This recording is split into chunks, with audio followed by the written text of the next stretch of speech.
Get ready for the dictation. Dictation will start in 5 seconds. Start. Mr. Deputy Chairman, I thank you for the courtesy. Our country is today confronted with so many catastrophes, difficulties, problems, and so many subject matters which we have discussed here and which we will be discussing later on. In short, our country has been facing so many problems and so many circumstances today. Thanks are due to the present President for his historic and illuminating address.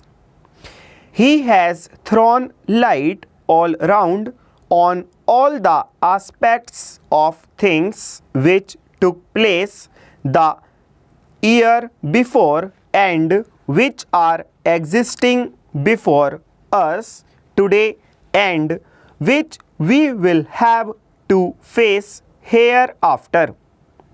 The President's address has received a historic reception not only in this house, but it has received a splendid reception outside also.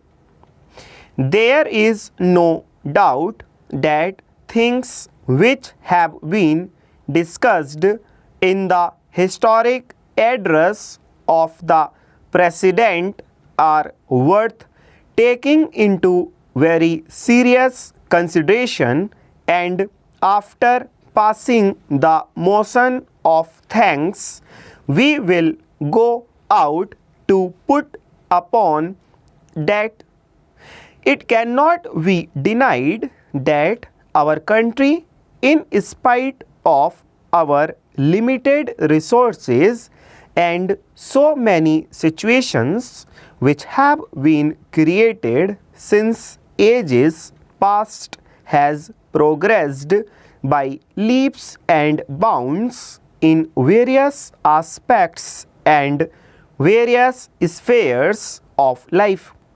There is no doubt about it that the President has kindly thrown the correct light over the development of the country in the various spheres.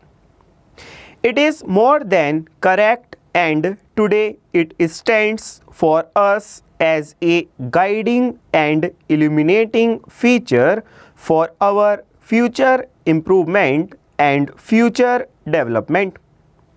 In view of the present developments, who can deny that our country, with its limited resources and with all the other limitations, has shown to the world that whatever it may be, very poor Indians have got the capacity, have got the courage, and have got the patience to develop our country. In a way, we are passing through various difficulties and various limitations. In spite of that, our capacity and our courage has not been daunted.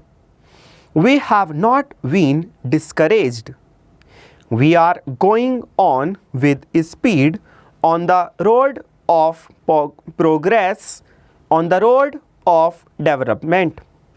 The President has rightly pointed out the advance made in the field of agriculture, in the field of industry, and various other fields, and those things have been enumerated with facts and figures.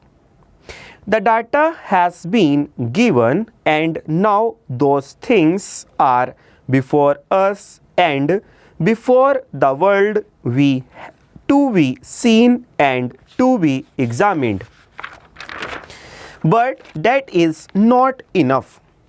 I would say that our country has suffered so much for centuries past in the various fields of development and various spheres of life such as education, health, industry, agriculture, social and political aspects and so many other things.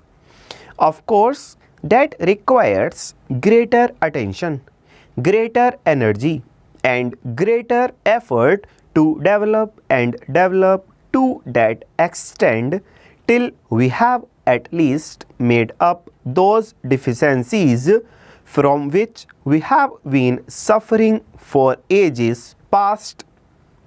I expected in the President's address at least one thing: the future development of the country, the future progress of the country cannot be in a greater and greater degree than what we have already achieved unless we have one thing, and that thing is our national and emotional integration.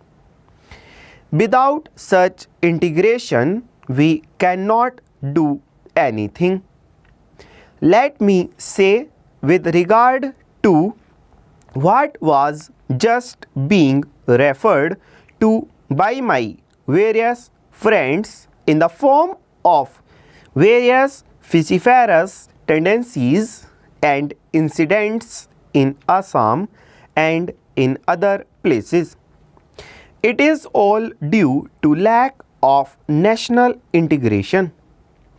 That much of national integration has not been developed as yet amongst us. That sort of national and emotional integration which will strengthen our hands, strengthen our spirit, strengthen our soul, strengthen our national stand, so that we may correct ourselves if such circumstances we fall. The fault lies with us. Also, the fault lies with our government. The fault lies with our organization that we did not consider it so important. This question of national integration was not considered so serious as it deserved. I still say that our efforts will become fruitless unless there is national integration. It will be bankruptcy of administration if we do not pay greater heed and attention to the immediate development of national integration in the country. The country is being integrated in all spheres, in all aspects of life, except this one thing which has got its root where our social and political life has got its root. That root is not being seriously taken into account, and that sort of national integration is not being developed. It was developed some time back in the time of Bapuji. In the name of Mahatma Gandhi, that national integration was started. Later on, it was disintegrated. We were expected to look after that. We were expected to carry on that development which was started during the time of Bapuji. You should put down all sorts of anti-national activities. You should put down all sorts of vociferous tendencies and communal background in responsible places You are to look after the lives of the people of this country, full stop.